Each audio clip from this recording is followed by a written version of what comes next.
What if the things you are chasing in life were never the real goal? Today's குட்டி கதை. So the styrofoam cup theory. Imagine உங்களுக்கு ரொம்ப தாகமாக இருக்குது, யாரோ ஒருத்தவங்க உங்களுக்கு தண்ணி கொடுக்குறாங்க. இப்போது நீங்கள் அந்த தண்ணியை ஃபோக்கஸ் பண்ணாமல் உங்கள் பக்கத்தில் இருக்க பர்சன்ஸை பார்க்கும்போது ஒரு பர்சன் ஒரு கிறிஸ்டல் கிளாஸில் இருக்கிறதுல தண்ணி குடிக்கிறாங்க, இன்னொரு பர்சன் ஒரு செராமிக் மக்கில் கொடுத்துருக்காங்க, இன்னொரு பர்சன் ரொம்ப சிம்பிளாக ஒரு ஸ்டைரோஃபோம் கப்பில் குடிக்கிறாங்க. இப்போ நம்ம ஒரு ஆசைப்படுறோம் அந்த எக்ஸ்பென்சிவ் கப்பில் குடிக்கணும் அப்படின்னு சொல்லிட்டு. ஆக்சுவலி நம்ம எல்லாரும் மறந்துடுறோம் எது முக்கியன்றதே. முக்கியமானது அந்த தண்ணி தான். That's how many of us live. நம்ம எல்லாருமே நம்மளோட லைஃப்பை ஏதாவது ஒரு விஷயத்தை சேஸ் பண்ணுறதுக்காகவே ஸ்பெண்ட் பண்ணுறோம்.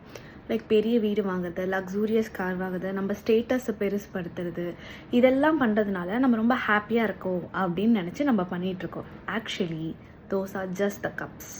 உண்மையிலே நம்மளை எது சந்தோஷப்படுத்தும் அப்படின்னா the water is your life. உண்மையாக சொல்லணும்னா உங்களோட மன அமைதி, உங்களோட ஹெல்த், உங்களை சுற்றி இருக்க ரிலேஷன்ஷிப்ஸ், இதெல்லாம் தான் உங்களோட சந்தோஷமாக வச்சுக்கும். ஸோ இதுக்கப்புறமாச்சு கப்பை பார்த்து டிஸ்ட்ராக்ட் ஆகாமல் தண்ணியை என்ஜாய் பண்ணி குடிங்க. புரியலைங்களா? வாழ்கிற வாழ்க்கையை ஃபோக்கஸ் பண்ணி வாழுங்க, அதை சுற்றி இருக்கிற திங்ஸை பற்றி இல்லை.